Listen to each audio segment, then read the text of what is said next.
Life is full of work and stress. Parenting can be a mess.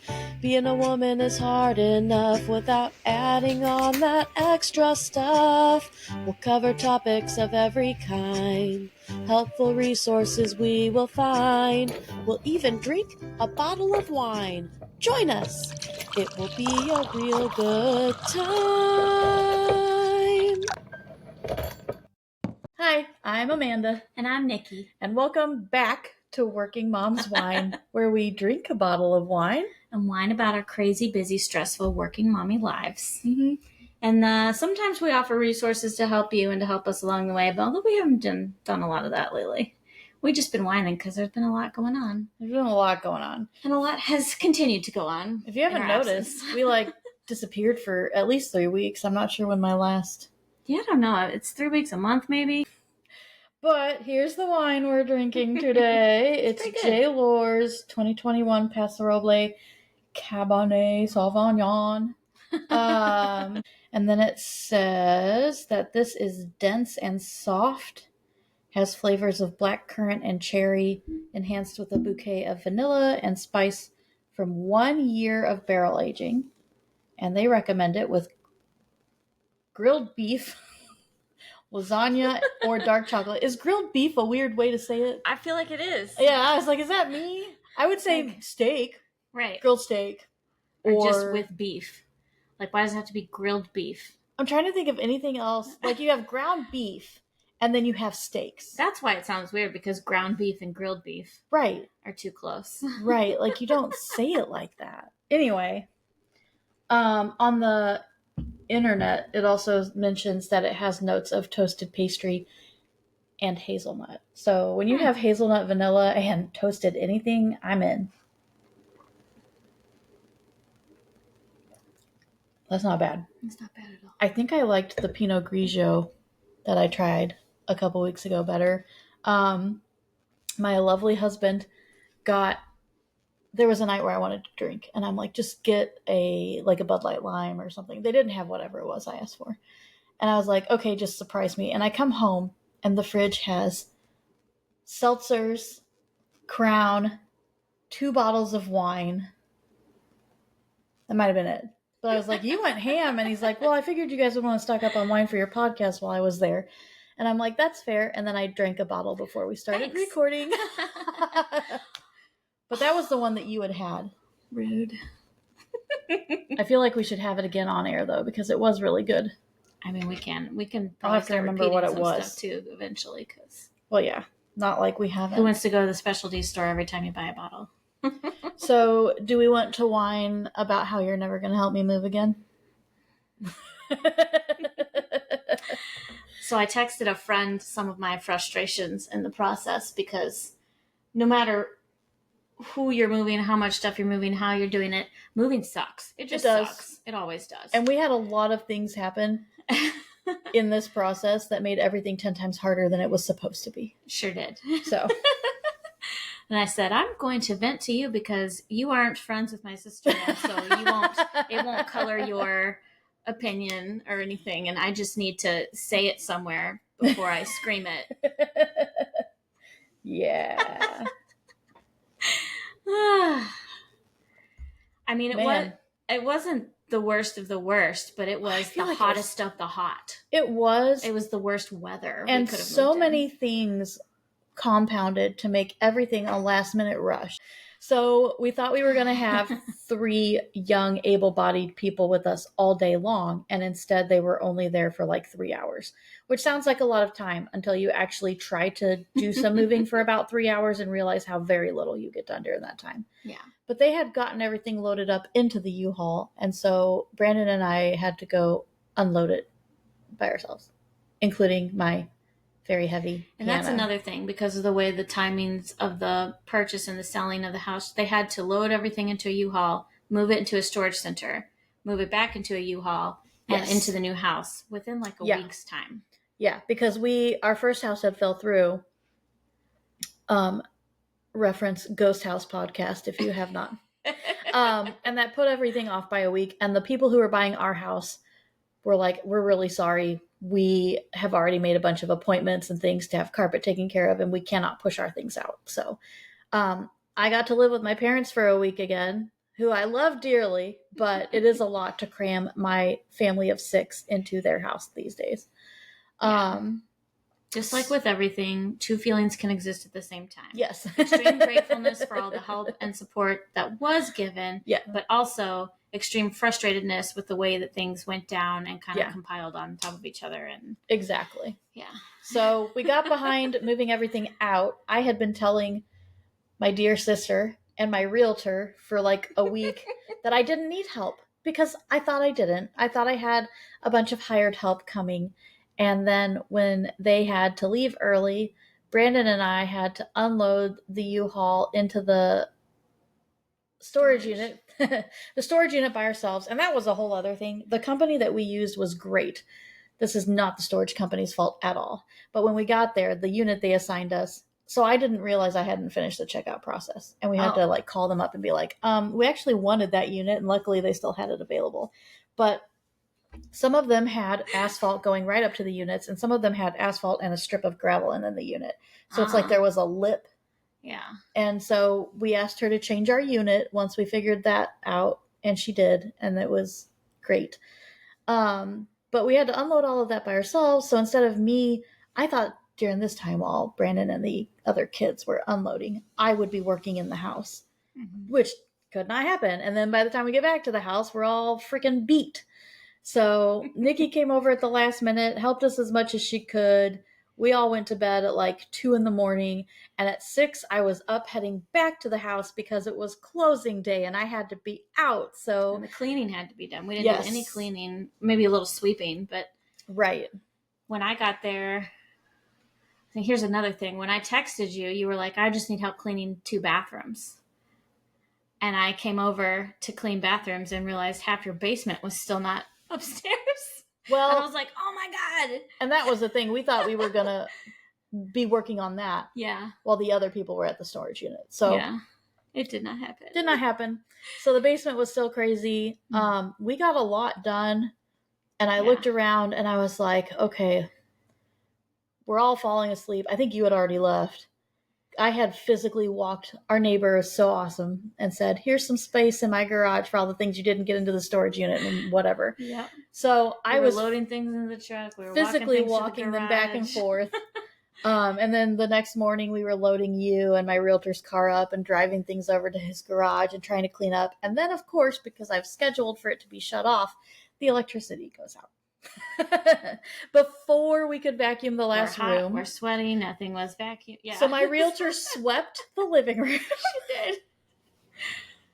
I should have done what the person we bought from did. She had the same issue where the electricity cut out on her and she was still doing her last bit of cleaning, and she just left us a very nice note explaining the situation and apologizing. And Brandon and I could not care less. Like, we can clean a little bit. That's fine.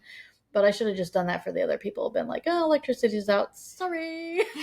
You had to rush out to do the closing. Yes, we had to go sign the papers. And so your realtor and I stayed behind and they finished it up for me. Moving every last piece into the neighbor's garage, closing that up, getting everything clean. And then Nikki went home and purged her house. I did. There's nothing to motivate you like getting rid of all of your extra crap than having to move your sister's extra crap. Yeah. That was so much fun. Oh my God, let's just insert a moment here for how angry it made me to move things that I felt like should have been thrown away. Okay, I'm with you on that. Because there are a lot of things that I had planned on being pitched specifically into the dumpster.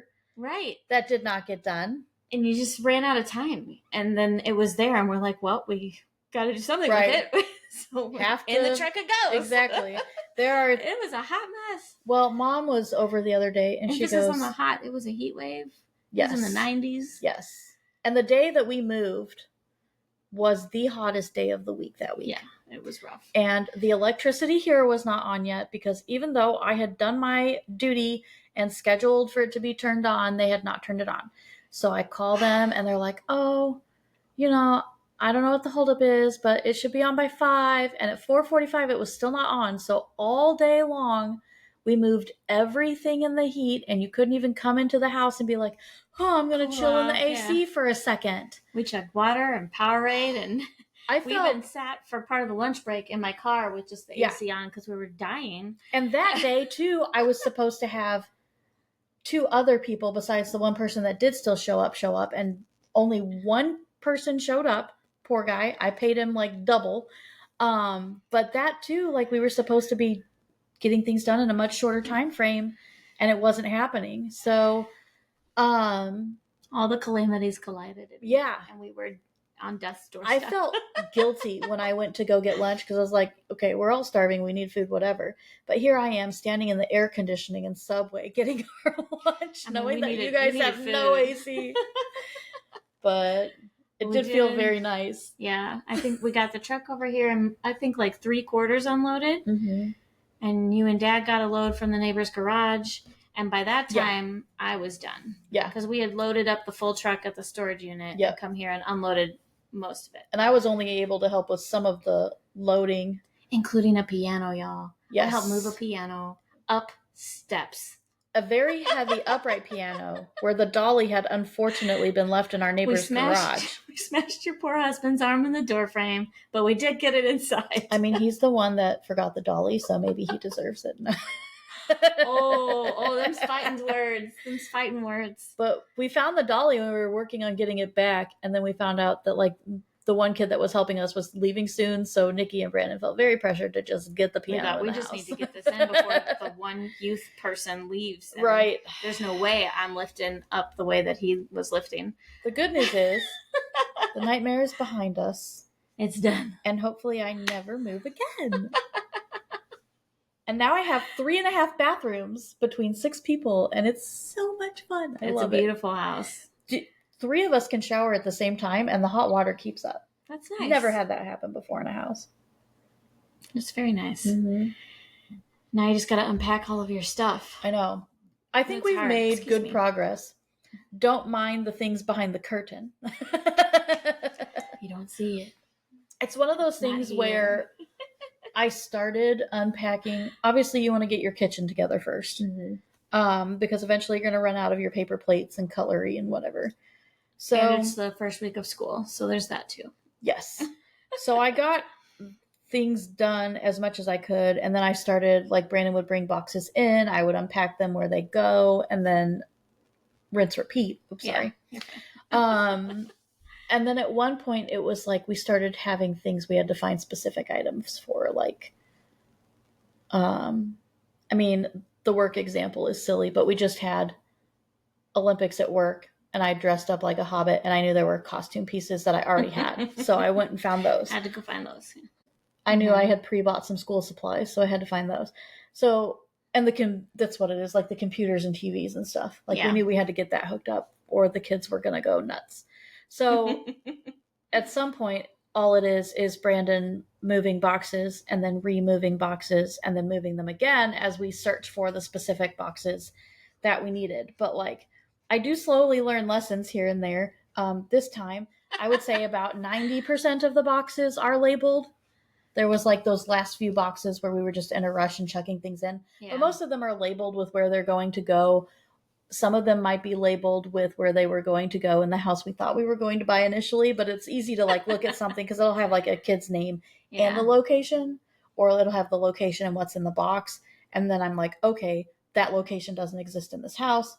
This is where it's going, or whatever. So that part is nice. Like, Brandon had put, like, maybe 10 boxes in here, and I've already dealt with them. Dispersed them. Yeah. So it's really nice to, like, clog up a room and then unpack it and then look around and go, man, I can see the progress. It's great. The pods storage units, we didn't use pods. We used pack rat.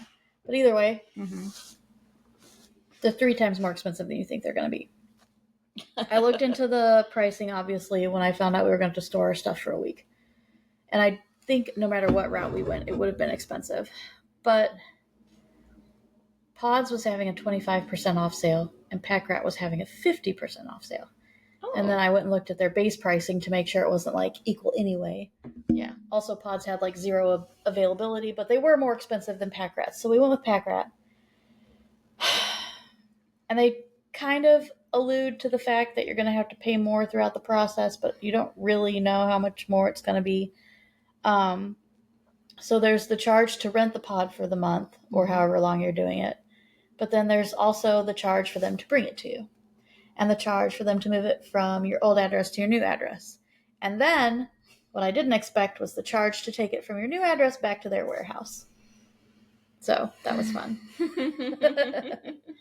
So just know if you're using one of those services that it's probably going to be around $400 more than they told you up front. Whew. Yeah. I know the move from here back to the storage unit was $90. Yeah. After we had unloaded it and they were picking it back up. And I think from one house to the other was a little over $100. And then that, of course, was on top of the initial whatever that I paid.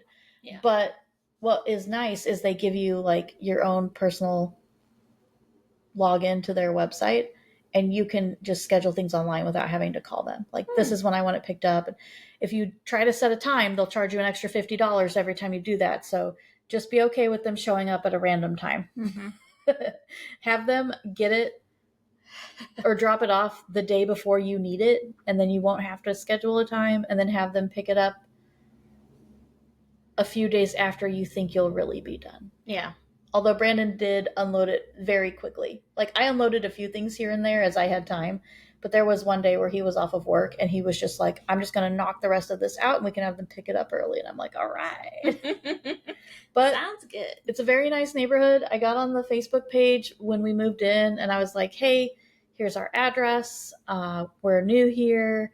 And then like everyone else surrounding me dropped in their name, how many kids they had, what their address was. I've already like been out to meet a couple of the neighbors. So it is like very communal here, which I like. A lot of subdivisions I've lived in the past, you just mind your own business. So, which is not why you live in a subdivision. You want your kids to have friends to play with and stuff.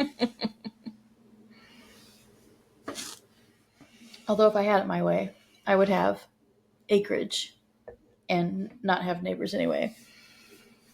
Not that they aren't nice. I just want land. So I don't want to take care of land, but I don't people. I'm romanticizing the idea of taking care of land. Like right now, I'm pretty pumped that we have an apple tree, a couple pear trees, and a peach tree. Don't know how that's going to work in Missouri, but it's here. And two beds out there. One seems pretty empty, but the other one has a very flourishing tomato plant. You should take some tomatoes, by the way. I have too many. I would love to. I would love to.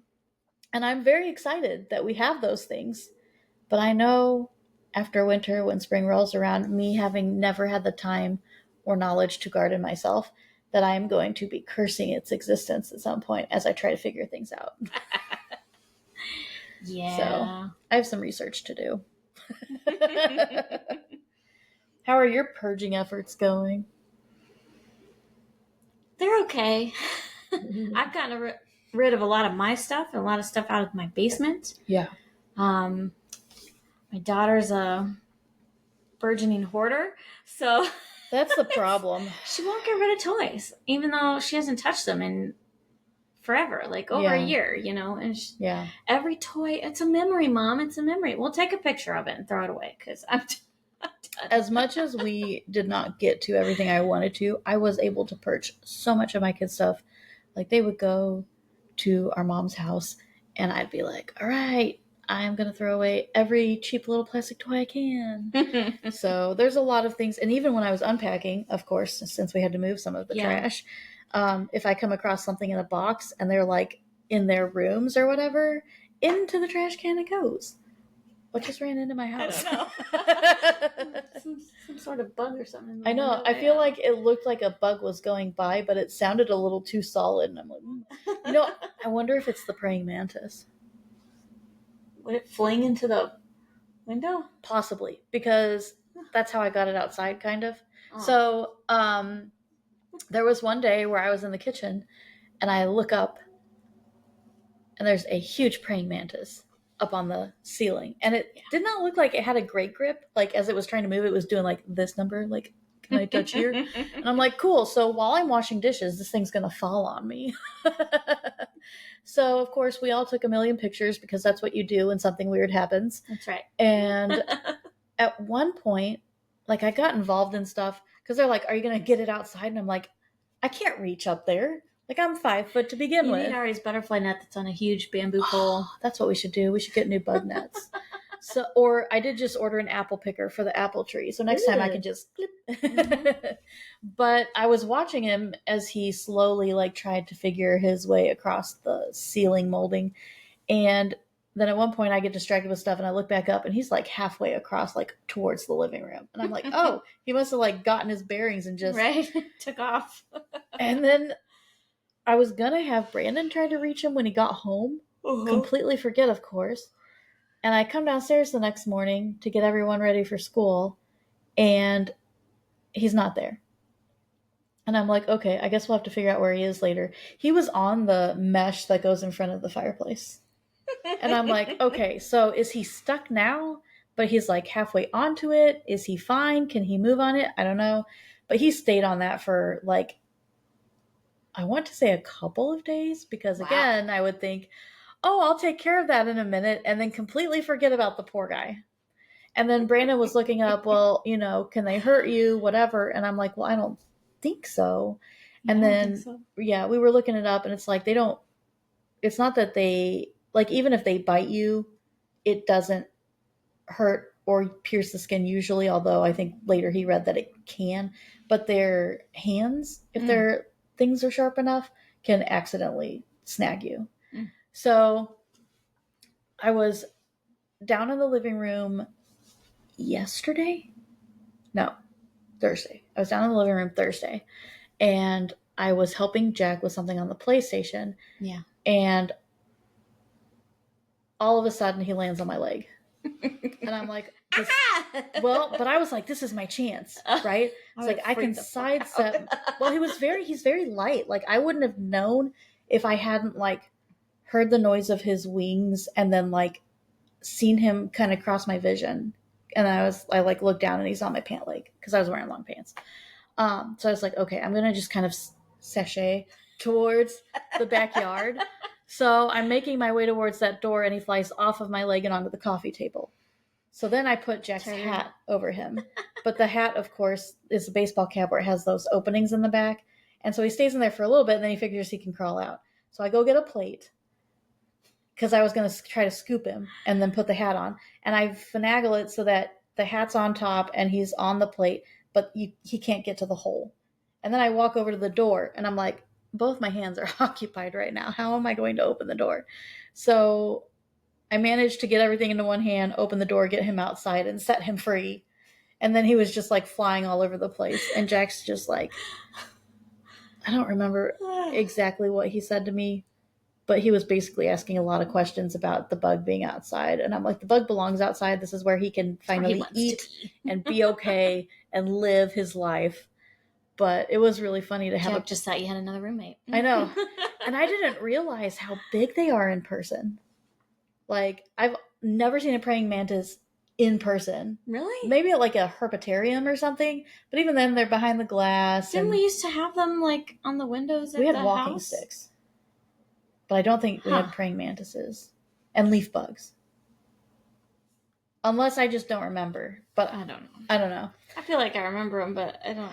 Maybe they were there, and like that's just my memory. I just remember the walking sticks. Yeah. Especially when they started doing construction in the woods, and there were a lot of them after that. But it was really funny just to have a praying mantis in our house for a handful of days. And supposedly it's good luck to see them. Yeah, so, it's supposed to be good luck. Yeah. So he was blessing our new house. Speaking of memories. Oh boy. Ari and I realized today that the newest Trolls movie was on Netflix and we hadn't seen it yet. And I love me some NSYNC, so I hit play. And when they were singing as a group, I explained to her because that song comes on, Let Me Take You to a Better Place. And it's on the radio and so, like it's a current song or whatever. And I have it on one of my playlists. So she's heard the song before and she goes, oh, it's that song. Yeah. And I said, yeah, it was made for this movie. And it led to a conversation where we talked about how this was a real singing group from Mommy's like high school days. And she said, and they're still alive? Oh, no. And I said, oh my God, I am still alive. And she's like, yeah, but they were already a professional singing group when you were in high school. And I said, well, they weren't that much older than me. They were like in their early 20s, I think. Yeah. And I think Justin Timberlake was like 17 or something. It's very like, possible. Like, a lot of them started in their teenage years. She was shocked. I said, right now, they are still younger than your grandparents. So chill. That's right. That's right. But it was one of those, you know, moments that you have where you're like, that's so funny. Your kid thinks you're ancient. Like, they find out, when they find out that, like, I had computers and things, they're like, what? And I'm like, guys, I'm not that old. Ari is surprised to find out that it was a relatively new thing for us to have a computer, and it was one that we all had to share, and there were no cell phones and screens, and if someone wanted to make a phone call, you couldn't be on the computer. And our first internet was just black screens and white text because we were using the free library internet. Oh, we used DOS. Oh yeah, DOS when you used to have to go into DOS before you could go into the operating system. I used to get mad the first time that it just boot up the operating system. And it's like, yes, you can put commands in your computer and go into the DOS menu and things if you want. But back in the day when it started out that way, that was how you got into games like Lemmings. And now if you go into DOS, unless it's an Easter egg I don't know about, you can't type in lemmings.exe or whatever it was you used to do and go play that game. But what was I thinking about? The making us feel old. Oh, so the first time that my kids started getting into SpongeBob, they were watching an episode and I quoted something from that and they all looked at me. They're like, how do you know that? And I'm like, because I was watching SpongeBob before you existed. OG SpongeBob fans. Yeah. You were not in this world yet when I was watching SpongeBob. Oh my God. Yeah. Kids. Nothing will make you feel older than having children. Well, I guess if we want to do resources, we could give people moving tips. Like, throw away all your shit a long time before you move. Yeah. As you're packing the box, take a look at each thing and say, do I really want to take this with me into my new home? Yeah. Does this spark joy? Have I used this in the last 365 days? Mm-hmm. No? Right. Get rid of it. Don't move it just to get rid of it. Facebook Marketplace is a great place to get rid of things for cheap. I've gotten rid of a wagon, a dresser, just some extra crap. You post it up, somebody wants it like within a day or two. Well, and if you're dresser, but if you're moving into a house, don't be afraid to be like, hey, seller, are you leaving any of this furniture? Like, I can pay you for this furniture and then you can sell the furniture in your house. I didn't have to move like half my furniture because this person happened to be leaving a few couches and a dining room table and whatever else and some of the dressers. So I sold the dressers we didn't need, sold my dining room table, sold my couch. And if you get real desperate, like, put it up for a price. Maybe a week or so before you move, drop the price. And then, like, 2 days before you move, make it free. Yeah. I'm trying to think of all the things I've sold lately. It's been a lot of stuff. Got rid of, those toddler plastic kitchens. Mm-hmm. Talked Ari into getting rid of hers because she hasn't played with it forever and she's like taller than it now, So just get rid of that. We went through the plastic food, like the grocery stuff, and there was duplicates of a lot of stuff. So we got rid of all the duplicates with it. And I said, if you still want to play house with the food items, that's fine. But sometimes we're still in the age of playing with dolls and things. But right. And with the kids, if you're selling something of theirs, you can say, hey, whatever you want to sell and we make money selling, use that money. Yeah, exactly. That money can go towards a new toy for you. I always tell Ari, we can get Robux. Yeah. Sometimes that will make the kids more, what's the word? Into it, interested. Yeah, excited, exactly. Yeah. Like it'll incentivize them to get rid of something they might otherwise have hung on to. Yeah. And I always tell Ari, like, this website that I give stuff away on, you pick who you give it to. It's like a community giving thing. And so people can tell you in their comments what they would use it for. And you can kind of pick. That. And the kitchen is something we gave away for free. And it was a mom who wanted to teach her young son how to be interested in the home and cleaning dishes and cooking and good for her. Typical female roles, right? Learning those skills. And I was like, boom, that's my woman. You win. Another thing we gave away was like to a classroom, a kindergarten classroom. I said, remember when you loved going to kindergarten last year and playing with this stuff? Mm-hmm. Like, let's help some other kids love going to kindergarten and playing with stuff. Yeah. I didn't even bother trying to sell like the clothes we were getting rid of. Like, especially with Eliana, it gets worn for a little bit and then it's still in really good condition because we don't have any girls to hand it down to. So all the nice, we have some dress-up dresses to give you if you want them, by the way. We'll take them. But yeah, all the nice stuff goes to the niece. And then anything Disney they don't want, or like sometimes if it's like just normal clothes, since there's like a few years of an age gap and I don't want Nikki to have to hold on to it for years. Yeah, it would be I'll just donate it. And instead, like I used to like post the clothes up or like have a garage sale and like price things really low. You know what's a lot less work? Throw it all in a trash bag and find one of those bins that accepts clothing. Or like I have a coworker that regularly drops by a place that's looking for clothing donations. Mm-hmm. So I'll put all of it in my trunk.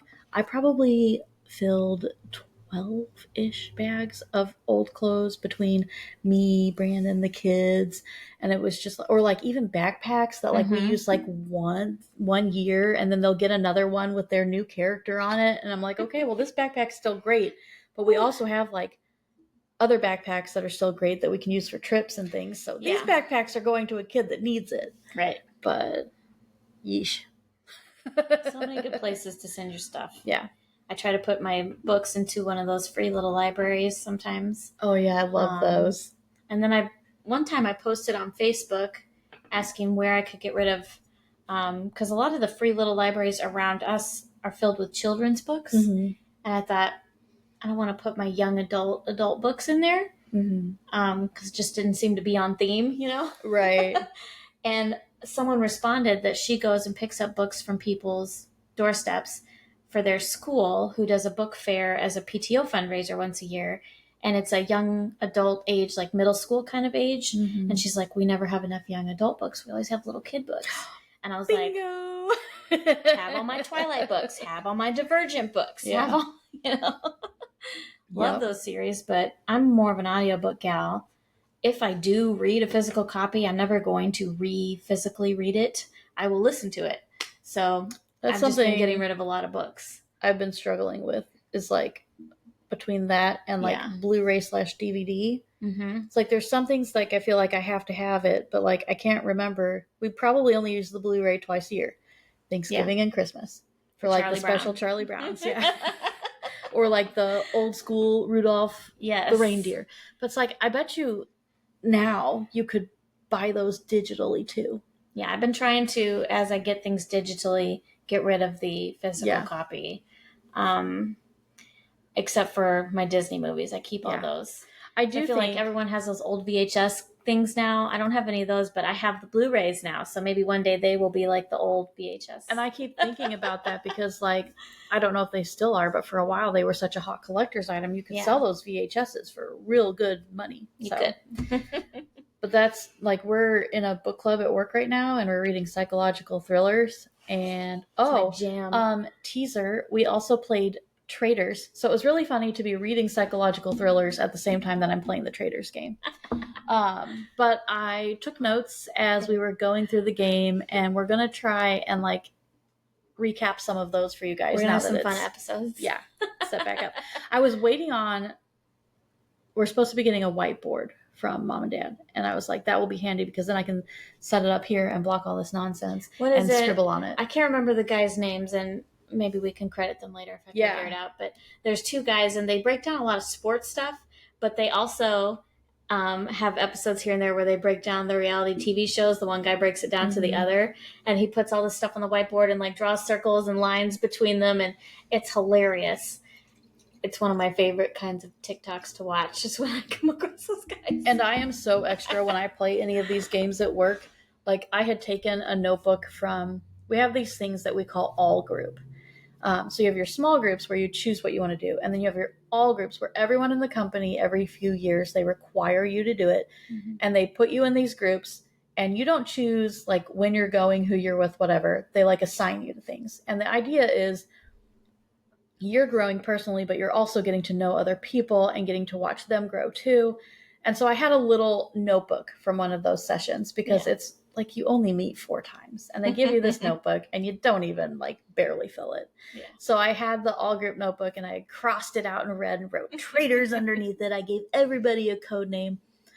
Kind of got me in trouble though because people were finding me suspicious with like I tried to talk to everybody. Don't be suspicious. I was always talking to everybody, trying to figure out who had the shields and what we were going to do with them and blah, blah, blah. And at one point, my name did come up very briefly in terms of banishment.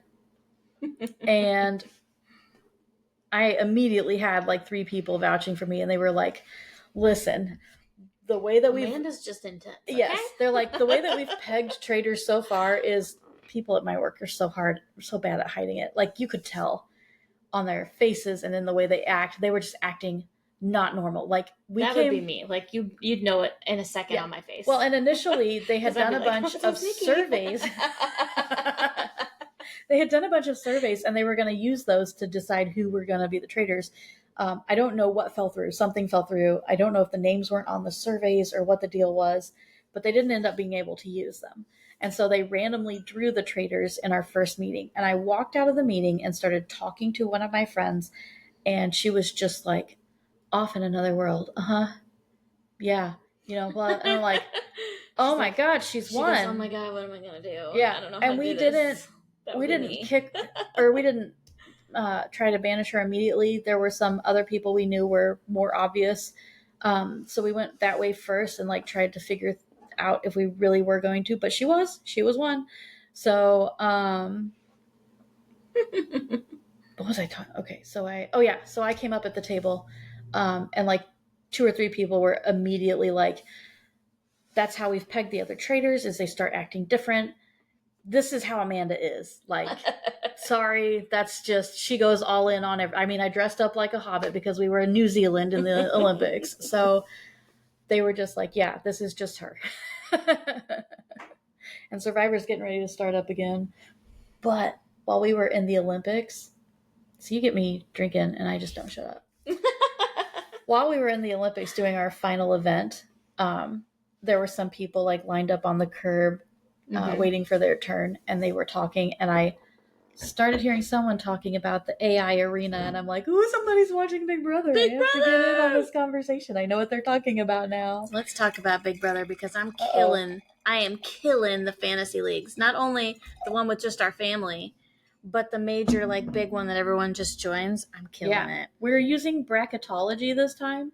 So last year, I kicked everyone else's butt, that being my mom and my sister. Last year's thing was dumb. Well, that's the thing. You picked your people up front, and you were stuck with them unless people wanted to trade, and of course, no one wants to trade. So I got real lucky and creamed them, and this year I'm in last place. So normally we play the Facebook version of Survivor and Big Brother, where you get to pick each week, like, who you think is going to be like on your team and who's going to do better or worse. And answer random questions like yes or no kind of things. Yeah. And you get points based on how accurate you were. But they quit doing it 2 years ago for Big Brother. So the Big Brother one stopped before the Survivor one. Yeah. Interesting. I wonder if they're running into issues with licensing? Big Brother one, maybe.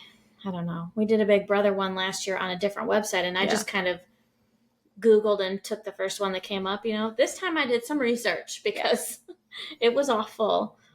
If you guys like doing this kind of thing, bracketology, I like it so far. Yeah, and they do like all the reality shows. Yeah.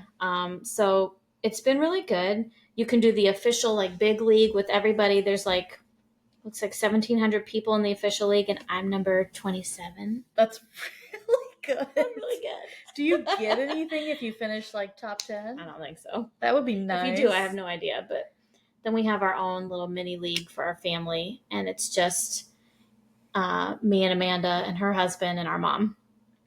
And I'm number 1 in that group. So yeah, I am. I think only in front of Brandon, and maybe only because he doesn't remember every week to fill it out. Yeah. I'd say I probably get a leg up because I watch a lot of TikTok, and there's a lot of people that recap the live feeds Yeah. before the episode airs. That is, And there you is make your that. picks right before the episode airs. So Yeah. sometimes I know who has won certain competitions, and so I can put them in my group and make bigger points. What were So we I'm a little doing? bit of a cheater, but everybody has access to it, and I send them videos sometimes, so back off. You and Brandon were going somewhere. No, was it not? There was some time where it was like you, me, and Brandon were all communicating with each other. And I feel like you were physically with us, and you were like, "Oh, you came over here." No, Oh, okay. Because we did the movie night. Oh yeah, We went to go see the new Minions movie. it was so cute, super cute. Jack was staring at it like this, like he had his snack, right? And he'd have a snack in his hand and be like,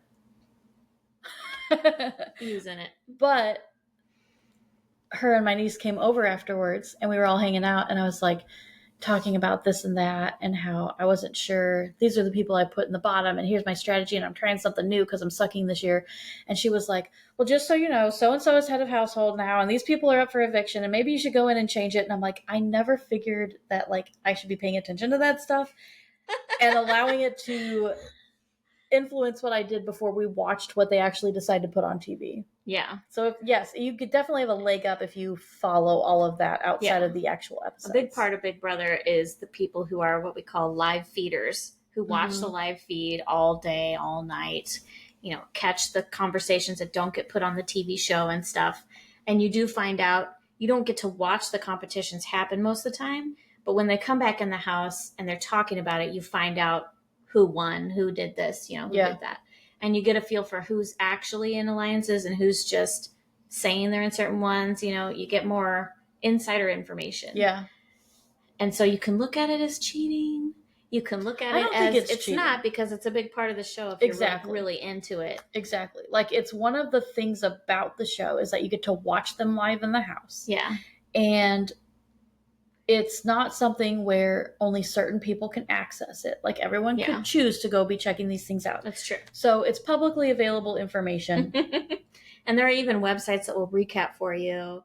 And like I watch the TikToks if you can't, or whatever. if you don't have the time to watch it all. It's all out there if you want to use it. That's fair. But it's fun. It's so fun. I think, did they get rid of the Survivor one last year too? Am I remembering that wrong? Okay. They got rid of it because... Well, hopefully they do it on bracketology. That would be nice, because we were all scrambling trying to figure out what to do. And I had even told, because we started it at work, and for those of you who haven't seen any of the podcasts where I talk about that, we not only divided ourselves into 2 tribes and played Survivor, but we were doing a Survivor Fantasy League alongside of it. And I had told the lady in charge of it, I was like, oh, you should check this Facebook one out that we do every time. And of course, turds. It went down. So they found one that was, you picked who you wanted, like you ranked people most to least who you wanted. And this was something like once you had them, you had them. They do have a version of that in the bigger group. Yeah. So they give you 2, and then you pick the person you think is going to win the whole thing, and you get points based on that. And then every week you get to look at each tribe, and you have 10 points, and you're like, okay, I'm going to put 3 points in this person and 4 points in that one based on who you think is going home. So if either of your 2 survivors did anything, whether they found an idol, won a challenge, whatever, if they did anything positive, you got points based on that. You got points based on how long your ultimate survivor stayed in. Mm-hmm. And then I forget. You got points on something else. But all of that to say, I did terribly in that one last year too. Bracketology is nice because you not only get points for like picking who you think is going to do well that week, but they give out random points for like, this person had to wear a costume, or that person, like things you're not expecting. Yeah. And so you can get some random points here and there too if those people were selected as part of your like group that week. And I think like that is essential in any game that you're playing. So like, I'm going to talk about the Work Olympics again, but we very often will have a couple countries pull out in the lead, and then everybody else might start feeling like, oh, I don't stand a chance. Well, this year they didn't tell you how people did in the event that was before the final one, and they made the final one worth 2 more points in first and second than it normally would have been. Maybe third too, I can't remember. So my team was in second place the entire Olympics. Like we started out in first, and then this other country started like being our arch rivals, and we were like trash talking each other all week. That other country got first. We didn't even place after the last two events. Yeah. And, one might say that during the relay race, there was a couple of people who we think maybe should have been called out for a little bit of cheating, but fine. It's all in good fun. Is it like the Office episode of the Olympics? Right? Yes. Yeah. That's pretty much what started it. But they always have like an opening ceremony. The closing ceremonies are a little more low key, but the opening one, you get to meet your team and they hand out like seltzers and beers and things, and you just get to chill nice. And have fun. So we have workingmomswine.com, patreon.com/workingmomswine. You can find us on Instagram, YouTube, TikTok. I think that's it. I think you got it. And we'll see you guys next time. Bye.